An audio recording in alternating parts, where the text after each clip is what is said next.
Shalom frères et sœurs, ravi de savoir que vous allez tous bien par la grâce.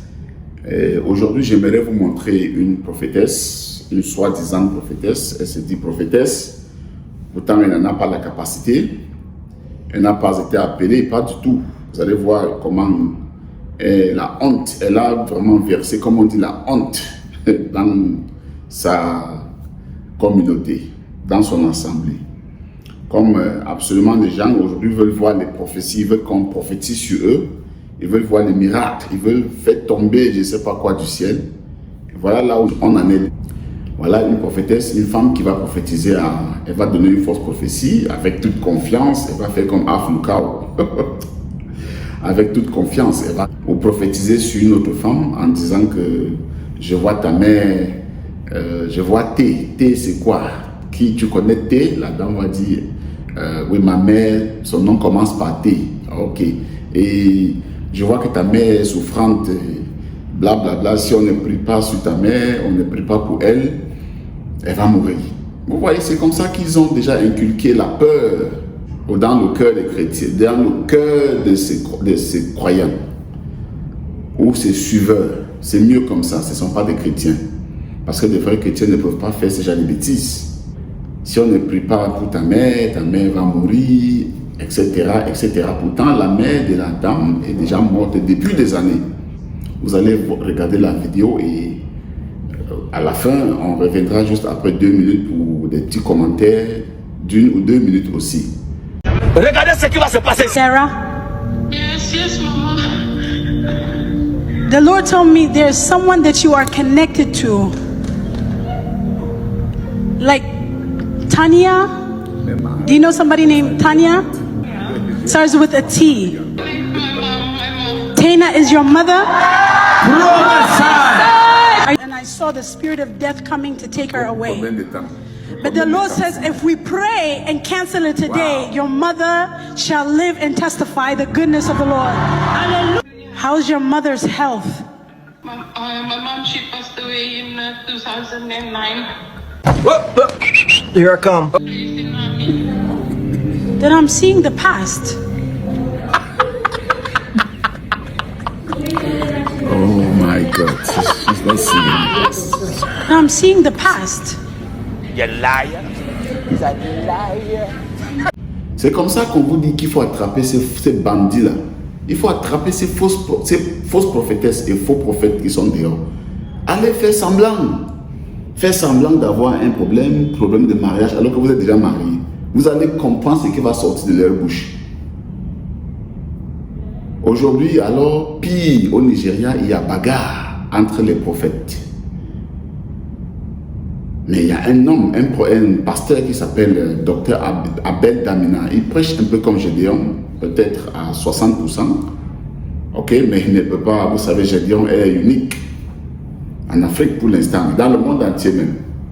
Donc, celui-ci prêche un peu comme Gédéon. Il s'est retiré, il a demandé pardon à sa congrégation, à l'assemblée, en disant qu'il était vraiment dans l'erreur. Il les a induits dans beaucoup des erreurs. Il s'est rendu compte que vraiment, ce qu'il prêchait, c'est biblique, mais il ajoutait beaucoup de sel et de sucre juste pour soutirer l'argent de leur poche. Il avait réussi à bâtir tout un royaume. C'est un pasteur multimillionnaire au Nigeria. Il s'appelle le docteur Abel Damina. Aujourd'hui, il est sorti de ces systèmes machiavéliques. Il est sorti de ces systèmes. Il est en train de demander aux autres aussi de venir dire la vérité. Et comme d'habitude, c'est lui qui va sortir du système pour venir demander, pour venir dire la vérité devant le monde entier. Il sera poursuivi, persécuté. C'est ça que l'homme s'est subi aujourd'hui. Les menaces de mort, beaucoup de choses. Vous voyez, si vous vous dites que vous êtes des chrétiens, pourquoi menacer un homme qui parle mal de vous? Restez tranquille. Vous avez dit que c'est pas bien de juger, non? Ça, c'est votre croyance. Nous, on sait qu'il faut juger. La Bible nous dit, si vous les saints, vous allez juger les anges, combien de fois les petites choses de cette terre. Vous avez peur de juger? Mais il faut juger avec la justice de Dieu. C'est quoi la justice de Dieu? C'est sa parole. Sa parole. Qu'est-ce qui est écrit dans la parole de Dieu? C'est de là où il faut... C'est à base de ça qu'il faut juger ces faux hommes de Dieu là, et aussi d'autres qui ne sont pas dans la vérité. Et maintenant, si par exemple, il laisse une femme, celui qui laisse la femme prêcher dans son assemblée, est-ce que c'est un frère? C'est pas un frère, il faut le dire. Il faut l'appeler brigand même. Ce n'est pas une injure, c'est juste un qualificatif. Donc la Bible nous autorise de juger. Si la Bible ne nous a pas autorisé de juger, que font les tribunaux et autres dans votre pays? Pourquoi quand le voleur vient braquer chez vous, vous courez, vous partez à la police? On vous soutient le portable ou bien le sac à main. Pourquoi vous criez au voleur, au bandit? Il fallait aussi dire dérobeur. Il fallait dire d'autres choses. Ah, mais vous criez au bandit. Ce n'est pas une injure, c'est juste un qualificatif. Vous êtes en train de qualifier. Jésus lui-même a appelé le roi Hérode. Il lui a appelé Hérode renard. Est-ce que c'est une injure? On sait que Jésus n'a jamais péché. S'il avait injurié là-bas, on devait dire qu'il a péché. Mais le monde entier est d'accord. Même ceux qui sont religieux, ils sont d'accord que Jésus n'a jamais péché. Donc ce ne sont pas les injures. Il a appelé les autres les hommes de petit foi. Il a appelé les autres les serpents. Il a appelé les autres hypocrites. Il est même entré, il est entré dans le temple et il a fouetté les gens qui vendaient dans le temple.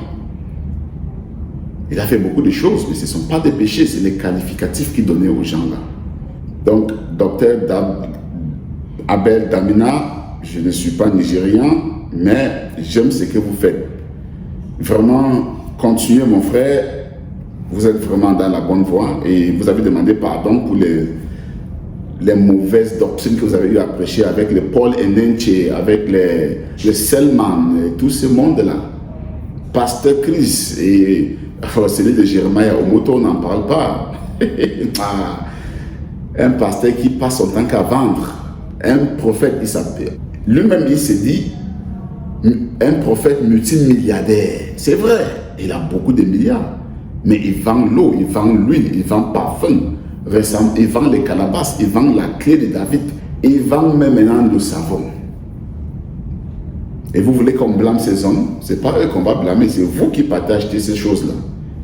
Alors que la Bible dit clair, si vous êtes des prophètes, qu'est-ce que la Bible vous enseigne? Est-ce qu'il faut aller à l'école je ne sais pas quelle école, l'école de pasteur pour comprendre ça.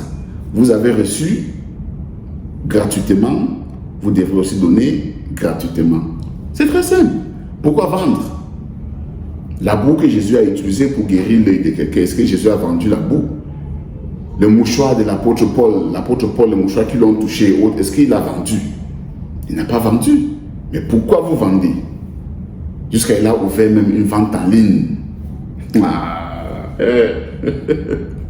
Comment il faut blâmer ces hommes-là? Je ne les blâme pas. Hein? Non, c'est vous qui partez acheter ces histoires-là. Ces stickers, autocollants, toutes ces choses-là. Et vous savez très bien que le Seigneur a interdit la vente dans son assemblée. Ou dans les assemblées dites chrétiennes. Donc l'homme, le docteur Damina, il fait vraiment un travail énorme. C'est pas facile parce que là-bas au Nigeria, vous savez très bien que les âmes à tout moment peuvent sortir. Donc il est en train de faire vraiment un travail qu'il faut apprécier. Mettez-le dans vos prières et je vais laisser juste petit extrait ici. Le docteur Damina pour que vous compreniez. C'est en anglais, c'est vrai, mais c'est juste pour 2 minutes pour que vous compreniez un peu vraiment le genre de travail que l'homme est en train de faire. Écoutez-le un peu. That is New Testament. It is generosity. I started ministry 1984. 1984 was when I started preaching. I was all over the world. I was the darling of all of them. And nobody attacked me when I was preaching that. The moment I shifted, and why did I shift? I got to where I was feeling empty. It's not about sentiment. It's about knowing what the truth is. What God cannot do does not exist. It's not the truth. Are you saying the miracles are RNG? Can't you see most of those crutches are all the same color?